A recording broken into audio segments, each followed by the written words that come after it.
আগে ভিডিওটাতে দেখেছেন যে আমরা তারাপীঠে পৌঁছে গেছি, আর এই দেখুন আমাদের হোটেলটা, আর সামনে আর এই হোটেলে রেস্ট করে আমরা দুপুরবেলাটা সন্ধ্যাবেলাটা এখন বেরিয়েছি মন্দির সংলগ্ন এরিয়ায় কিছু মার্কেট প্লেসগুলো দেখতে। আর যতবারই এখানে আসি আমার যেন মন ভরে না। আর কিছু কিছু জায়গা আছে আমার ওখানে যেতে খুবই ভালো লাগে, তার মধ্যে তারাপীঠ একটা অন্যতম স্থান। আর এই যে কাকাতুয়া একটা পুরীতেও আছে, যেটা খাজার জন্য গজার জন্য বিখ্যাত, আর এখানে বেড়ার জন্য।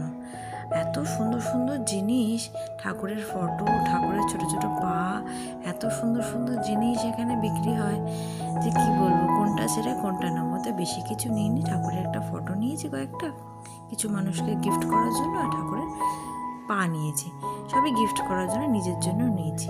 আর এটি হলো একটি শ্রী শ্রী যমুনানন্দ ব্রহ্মচারী আশ্রম। আর দেখুন এখানে কত রকমের জিনিস। আর এই দোকানটা থেকে নিয়েছিলাম গোপালের পোশাক। আর এটি হলো শ্রী শ্রী বামাখ্যাপা বাবার আশ্রম মন্দির, আপনাদের একটু দর্শন করিয়ে দিই। সবই তো হলো, কিন্তু এবার আমরা বাঙালির সন্ধেবেলা কিন্তু চা ছাড়া ঠিক জমে না।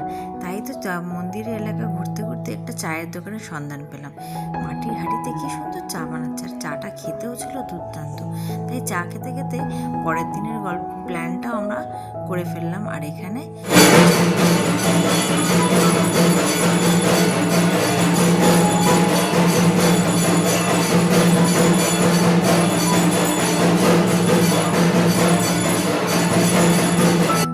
দর্শনের পর ভালোই লাগলো। নবমী অষ্টমীর রাতে ঠাকুর দর্শন, আরতি দেখলাম, তারপরে চলে এলাম একটু স্ন্যাক্স খেতে। আর স্ন্যাক্স খাওয়া দাওয়ার পর রাতের আমরা খেলাম কিছু খাবার দাবার, তো ভালোই দাওয়ার বেশ ভালোই ছিল। আজকে ভিডিওটা এই পর্যন্ত, ভালো লাগলো।